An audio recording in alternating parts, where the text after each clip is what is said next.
you ever considered shaving your back? I don't think my back is that hairy. Why would I wax a part of my body that I don't even get to see? I mean, you can, but we can't. No, it doesn't make sense. And it costs Listen, I know a really good lady. I think it would Oh my gosh, guys, wait. Ryan told me that we couldn't hang out today because he had to stay in to study for finals, and his homeboy just posted him at the bar. No way! He in trouble. Like, I tell him this all the time. I don't care if you go out. Just tell me so that way I know when you get home, so that way I know that you didn't get like kidnapped or murdered, you know? Oh my god, what are you gonna do? Oh my god, like, he makes me so mad. Like, I could kill him. I could kill him. But you're not gonna do that, right? No, of course not. Orange doesn't look good on my skin color. Why don't women commit more crimes? I mean, what kind of crimes are they committing? And how come there's no popular serial killer woman compared to men? Grab a snack, grab a drink, and we're going to talk about women in crime.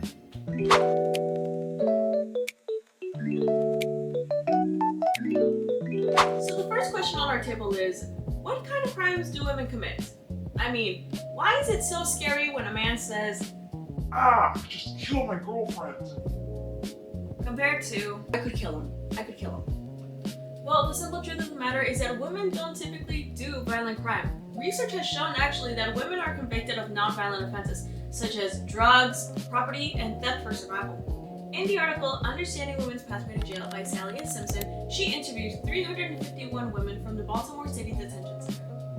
In that study, it showed that 55% of those women were in there for drug-related charges, with 60% of them had already been previously treated for alcohol and drug abuse. Another interesting thing was that 81% of those women were already mothers. And when asking the women that were employed how much they earned previously, they only earned less than $15,000. Also, did you know that there's some correlation on who you date and whether that woman ends up becoming a drug user in the future? Yep.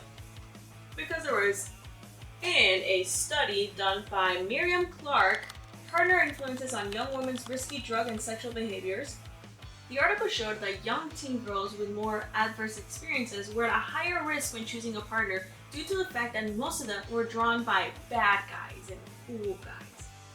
The teen girls in this article expressed their attraction for more bad and edgy guys as a way to feel cool, independent, or cared about.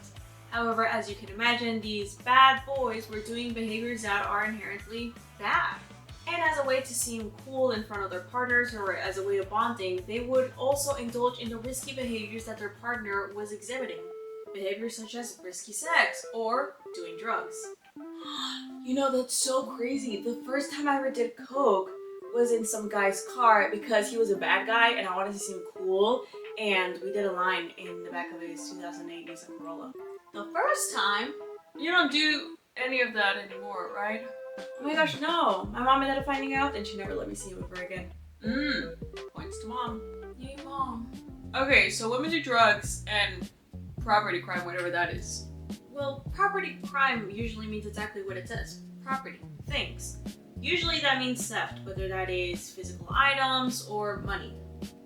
Oh, you mean like Jessica, who decided to go full Winona Ryder when she didn't bring enough money to the mall?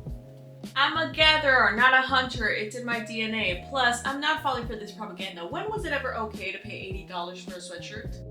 Well, for us paying citizens, always. For you, recently. Anywho, yes, women are more likely to steal, especially as a means to survive. Research has shown that women are twice as likely to steal for every time that there is a violent crime done by a woman. Okay. I think I get it. So women do non-violent crime more often, usually drug and property crime, and men do way more violent crime than women. But more violent crime doesn't mean non-violent crime, right? So what is the category for the violent crime, you know? I mean, I like to think that I could kill a man if I had the right motive. Okay, yeah, and I could be the next chaperone with the right motivation. Well, yeah, I mean, well, just think about it like this. Name 5 serial killers. Jeffrey Dahmer, Ted Bundy, Jack the Ripper, the Killer Clown, the Horoscope Killer. You mean the Zodiac Killer? Oh, sorry, I'm an Aries. Okay, well, you get it. Quite a few. But can you name a woman serial killer? Exactly. So when you think about it, you can't really name any famous women serial killers. Although I'm not saying that they don't exist, we understand that sadistic sexual gratification of torturing women is more of a guy thing. Wait, I'm confused. So we understand that women are much more complex in order to do crime, but then if we also know that women don't usually do certain types of crime, isn't that just bias? Like, which one is it?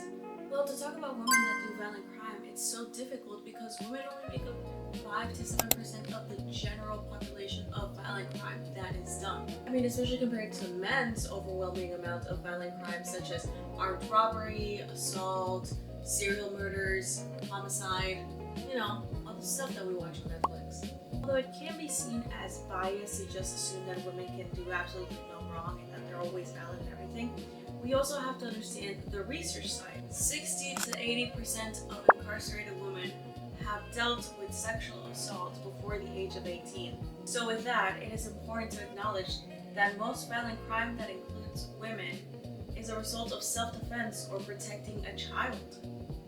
And look, it's like I always say, I support women's rights and women's wrongs. And when it comes to that, it can be harmful when we look at it through the non-biased side, because then there becomes an even bigger problem. That crime is another male-dominated field that we have to break the glass ceiling for? Not quite, but it's the fact that women are constantly being forgotten about when it comes to the criminal justice system. Crap, guys, we lost Jessica again. No, not like that. Because there's a narrative that women are supposed to be nice and gentle and mothers and nurturing and scapegoats for men. Like Brittany with her man. When women actually do crime, we seem to keep forgetting about their needs and why they started committing crime in the first place. I mean, if you think about it, even the entire science of criminology is centered around men and men-based behaviors, leaving women as only an afterthought, which is obviously wrong. I mean, think about it. Have you ever argued with a man asking him if you're with somebody or with somebody? You never seem to get it. So because of that, if anything, it is unethical to completely ignore the research about women criminals in the sake of non-bias.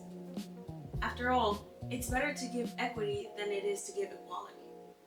And we know that this can be harmful because look at how our current prison systems are set up.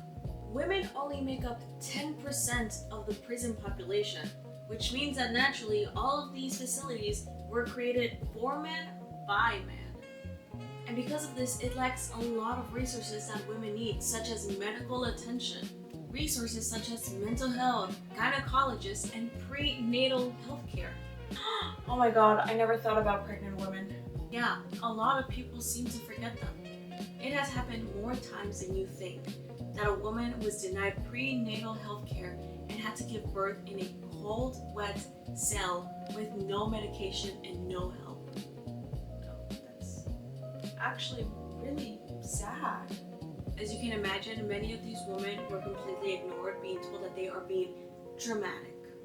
As you can imagine, these women don't really get to keep their babies for long, given to family, the adoption, or the foster care system.